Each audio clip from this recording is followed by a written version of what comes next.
I give notice that on the next day of meeting I will move that this House, 1, acknowledges the horrendous act of terror on 7 October 23 by Hamas, which resulted in the death of 1,200 people and the taking of 251 people as hostages who are yet to be and must be released. 2, notes the comments made by the Secretary-General of the United Nations, Antonio Guterres, that these events, quote, did not happen in a vacuum, close quote. 3, recognises Israel's right to exist and to respond proportionally when attacked. 4, deplores the death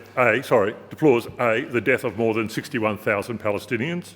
B, the injury of more than 143,000 Palestinians. C, the use of collective punishment and famine as weapons of war.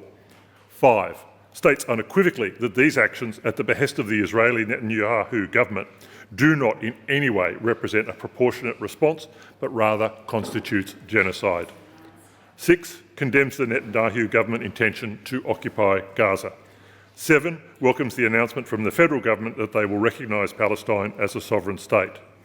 8, calls on the Victorian Government to A, implement sanctions and boycotts against the Netanyahu Government and the Israeli Defence Forces, and B, advocate to the federal government to expand federal sanctions against the Netanyahu Government and the IDF.